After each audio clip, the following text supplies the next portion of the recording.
When I graduated high school, I got a new car. Not a new car, let me get this right. It was an old car. In fact, it was a prior salvage, that's why we got it so cheap. It was a 1999 Chevy Cavalier. And I was okay with this Cavalier because the Fast and the Furious movies that came out when I was in high school.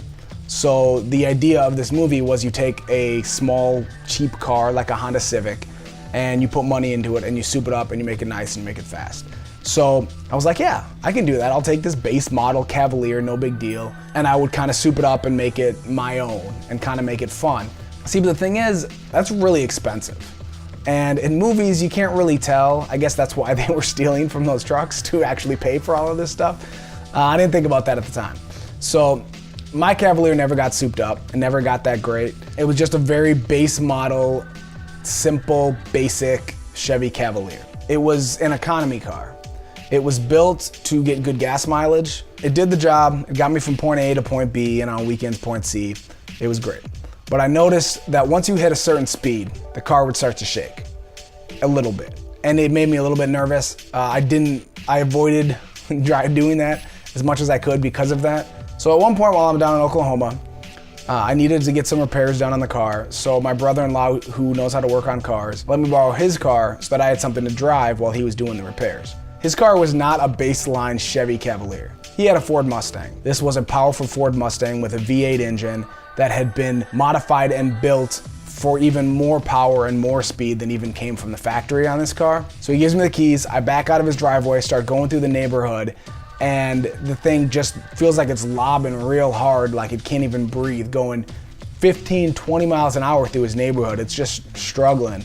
This feels weird to me. Like this one feels like it has problems.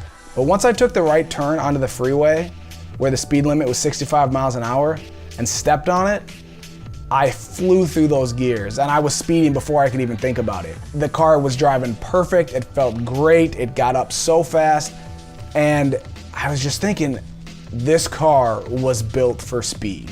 I got to thinking,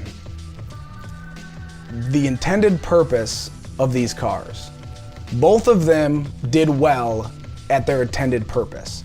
When the Mustang was going slow, it didn't feel good, it didn't feel right, it wasn't happy, because that wasn't its intended purpose. On the other hand, you had that Cavalier, it definitely was not built for speed. You were created by God for a specific purpose. You will not be happy, you will not be comfortable outside of that purpose. Maybe you're following your own path and you're trying to do your own thing and you're wondering why you're not happy and why you're not comfortable. It's because that's not what you were created to do. Just like these cars had creators with specific intentions in mind, whether it's economy to save on gas or just built for speed, that's what it's created to do and that's its purpose and that's when it's gonna run best and that's when it's gonna be most satisfied. Your life, you are gonna run the best in your life, you are gonna be the happiest, you're gonna be the most fulfilled when you are in God's plan and God's purpose for your life. So what were you created to do? What is your creative purpose in life? God made you unique for a unique purpose and you're never gonna be satisfied until you live out that purpose and you're walking in that plan.